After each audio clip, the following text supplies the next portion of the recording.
Indian space research organisation, जहां सिर्फ rocket अंतरिक्ष में उड़ान नहीं भरते बल्कि बच्चों की कल्पनाओं को नई उड़ान दी जाती है।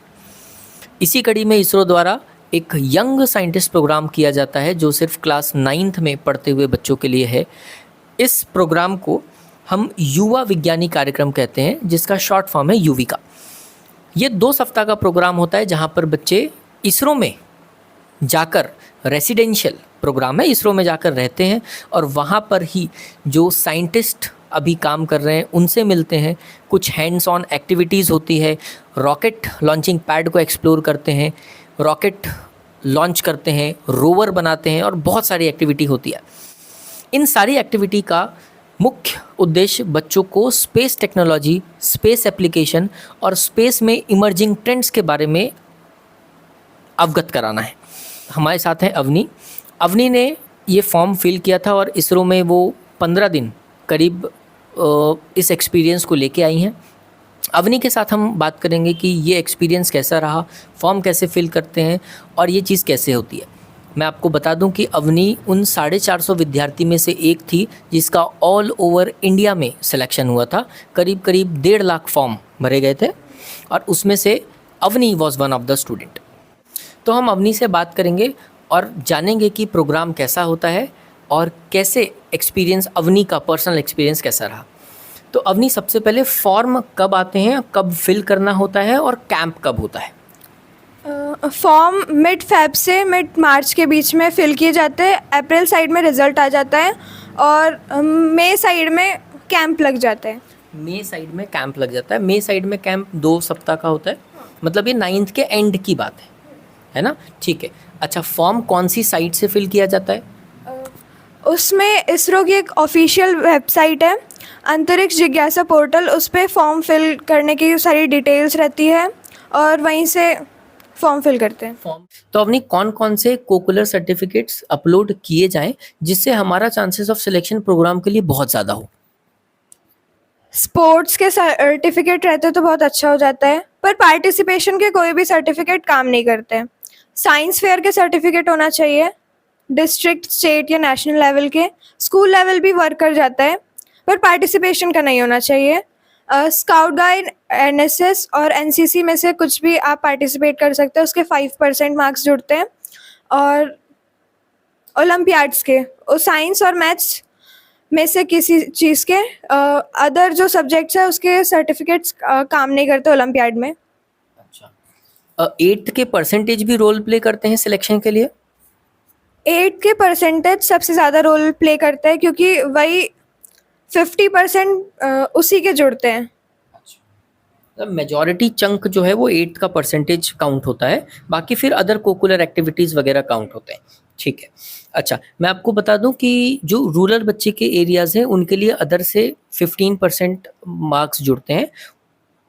इसरो चाहता है कि हम रूरल एरियाज़ पर ज़्यादा फोकस करें और उन बच्चों को स्पेस टेक्नोलॉजी की तरफ ज़्यादा आकर्षित करें। आपका एक्सपीरियंस कैसा रहा इसरो में? क्या क्या एक्सप्लोर किया, क्या क्या देखा और क्या इसरो बाहर से जैसा दिखता है अंदर से भी वैसा ही है? इसरो जैसा हम बाहर से इमेजिन करते हैं वैसा बिल्कुल भी नहीं है। वहाँ पे बहुत सारी ऐसी चीज़ें होती है जो हम नॉर्मल टाइम पे कुछ कर ही नहीं सकते। मतलब वहाँ का एक्सपीरियंस एकदम ही अलग था, सारी चीज़ें नई थी और वहाँ पे बहुत सारी चीज़ें एक्सप्लोर किए, सारी चीज़ें लगभग नई थी। फैकल्टी से इंटरेक्शन हुआ, लॉन्च पैड वगैरह विज़िट किए। जो मेरा centre Satish Dhawan space centre Sriharikota था, वहाँ की जितनी भी फैसिलिटीज़ थी वहाँ का विज़िट हुआ। चेन्नई स्पेस सेंटर में भी विज़िट करवाए थे ताकि जो हम क्लास में फैकल्टी से लेक्चर्स ले रहे हैं उसका विजुअलाइजेशन हो जाए। और रॉकेट लॉन्च हुआ, model rocket launch, rover assembly हुई और स्काई गेजिंग वगैरह बहुत सारे प्रोग्राम हुए। तो फैकल्टीज़ जो लेक्चर देते थे वो साइंटिस्ट होते थे बेसिकली। तो कैसा रहता है प्रोग्राम का शेड्यूल? मतलब कितने लेक्चर्स प्लान्ड होते हैं, विजिट्स वगैरह कैसी प्लान्ड होती है? क्या हर डे विजिट करवाते हैं या हर डे लेक्चर्स होते हैं? लेक्चर्स रोज होते हैं पर जो SGSC सार फैसिलिटी विजिट है, वो बस पूरे कैंप के दौरान 2 दिन था, 2 दिन शेड्यूल्ड थे, उस हिसाब से लेके गए थे और जितना हो सके उतना कवर करवाए। मतलब 25 लेक्चर शेड्यूल थे, पूरे लेक्चर्स अच्छे से हुए, साइंटिस्ट्स के साथ इंटरेक्शन भी हुआ। जो फैकल्टी पढ़ाने के लिए आ रही थी 25 लेक्चर्स के लिए 25 अलग लोग थे, मतलब सब अपने डिपार्टमेंट में प्रोफिशिएंट थे और बहुत सारी नई चीज़ें जानने के लिए मिली। कोई ऐसी पर्सनालिटी जिसको आपने टीवी में देखा हो और उससे आपको वन ऑन वन इंटरेक्ट करने का मौका मिला या देखने का मौका मिला? हाँ, इसरो के चेयरमैन डॉक्टर वी नारायण से डायरेक्ट इंटरेक्शन हुआ और इंटरनेशनल स्पेस स्टेशन गए हुए जो साइंटिस्ट थे शुभांशु शुक्ला सर, उनसे इंटरेक्शन हुआ और अंटार्कटिका में जो अभी टीम है उनके साथ ऑनलाइन इंटरेक्शन हुआ।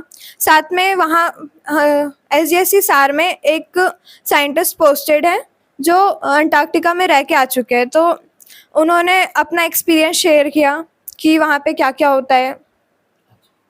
तो बेसिकली आप उन पर्सनालिटीज से मिले जिन्होंने बहुत एक अच्छा मार्क उस स्पेस टेक्नोलॉजी में किया हुआ है। कैसा लगा उनसे मिलके? बेसिकली मैं ये जानना चाह रहा हूँ कि उनका संदेश आप लोगों के लिए एज अ यंग साइंटिस्ट क्या था? उनका मेन मोटिव था कि जो बच्चे हैं उनके अंदर स्पेस टेक्नोलॉजी, स्पेस साइंस से related knowledge, basic knowledge impart करना उनके माइंड्स में, ताकि वो फ्यूचर में उनके काम आ सके।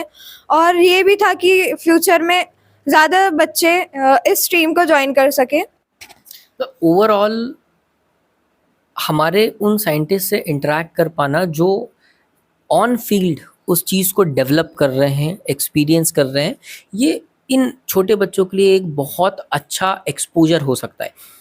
कई पेरेंट्स मेरे से पूछते हैं कि क्या बच्चे को ओलंपियाड्स दिलाना चाहिए, क्या NSS NCC करवाना चाहिए? तो कहीं ना कहीं ये सारी चीज़ें बच्चों का एक ऑल राउंड डेवलपमेंट करती है। एकेडमिक डेवलपमेंट पढ़ाई के साथ होता है, कैरेक्टर डेवलपमेंट और पर्सनालिटी डेवलपमेंट, ये सारी चीज़ें बहुत ज़्यादा ज़रूरी है। तो ये कैंप की डिटेल्स आप सर्च करते रहिए। जैसा कि अवनी ने बताया कि फेब में करीब करीब फॉर्म्स आ जाते हैं, तो जो 9th क्लास में पढ़ने वाले बच्चे हैं वो फेब में थोड़ा सा एक्टिव रहिए, या मैं जब भी ये फॉर्म आएंगे तो मैं अपने इंस्टाग्राम चैनल पर एक छोटा सा वीडियो बना के डाल दूंगा कि फॉर्म आ चुके हैं, आप उनको फिल करिए। तो हमारे साथ थी अवनी, बहुत ही बढ़िया एक्सपीरियंस रहा। आप भी कोशिश करिए कि आप भी इस प्रोग्राम में एक बार जाएं और उस प्रोग्राम को उन साइंटिस्टों से मिले जो इस फील्ड पे काम कर रहे हैं।